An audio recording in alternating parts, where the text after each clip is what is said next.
बशीर सिद्दीकी साहब हमारे साथ एक दफ़ा फिर ऑन कॉल हैं, तो हम उनसे बात करेंगे। बशीर साहब बहुत शुक्रिया। ये बताइएगा कि जिस तरह नस्ला टावर की मैंने बात की, इतना महंगा प्रोजेक्ट था, अब ज़ाहिर है वो गिराने का हुक्म आ गया है, लेकिन उससे पहले जो ऐसे तजावुज़ात थी जो गिराई गई, जो मकीन हैं वो अभी तक ही शिकायत करते नज़र आते हैं कि उनको कोई मुतबादिल नहीं मिल सका।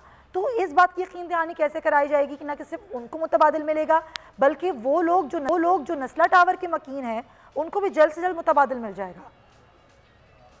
देखिए, चीफ जस्टिस साहब के इसमें बिल्कुल क्लियर ऑर्डर्स हैं और बाकायदा अगर आप कल की जो समाज में उन्होंने क्लियर ऑर्डर हैं, और एक इसमें मैं आपको बिल्कुल मखसूस बता दूं कि कुछ ऐसी चीजें हैं जिस लोग ये सोच रहे हैं या समझ रहे हैं, जिस तरह जस्ट लाइक मैं आपको बता दूं औरंगी गुज्जर और महमूद मामले में गवर्नमेंट ने क्लियर कहा है कि जिसका 30% से कम जो यूनिट या मकान जो है वो आ रहा है, उसको जो है किसी किस्म की भी फैसिलिटेट नहीं किया जाएगा। और 30% से ज्यादा मतलब उसका मकान तो मौजूद है।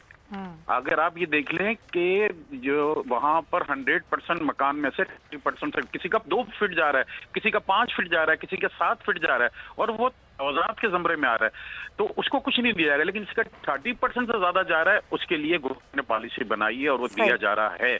अच्छा, ये आपको या किसी और को सिर्फ वो ये जाहिर करते कि हमें कुछ नहीं मिला।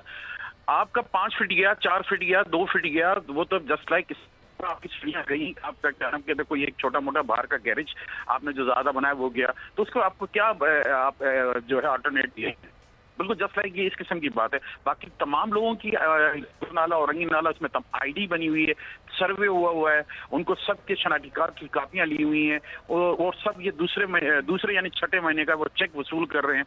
जिस तरह आपने नस्ला टावर का जिक्र किया, नस्ला टावर के मकीन को सुप्रीम कोर्ट ने क्लियर ऑर्डर किया है कि उसका जो भी आपने देखा होगा कि वो उसको प्रोवाइड करेगा जो भी है। तो उस पर उनके वकील ने वहां पर ये कहा था ये कैसे मुमकिन है, क्या होगा, तो उन्होंने तो चीफ जस्टिस साहब ने कहा था बिल्कुल देखें ये बिल्कुल मुमकिन है और ये सुप्रीम कोर्ट का ऑर्डर है, और अगर आपको इसमें कुछ शिकायत है तो आप बता दें। बहुत शुक्रिया आपका बशीर सिद्दीकी साहब, senior director anti encroachment KMC हमारे साथ मौजूद थे। और ज़ाहिर बड़ा आम मामला है, लोग परेशान हैं जिनके घर गिराए जा रहे हैं या गिराए जाएंगे, ज़ाहिर तजावुज़ात हैं, गैर कानूनी तामीरात हैं और ये अदालत का हुक्म है। लेकिन हुकूमत का काम है, अदालत ही कह चुकी है कि उनकी बहाली का काम है वज़ीर आला सिंध का, हुकूमत का, और वो उनको करना होगा। सब्सक्राइब करें और बेल दबाएं ताकि कोई खबर रह न जाए।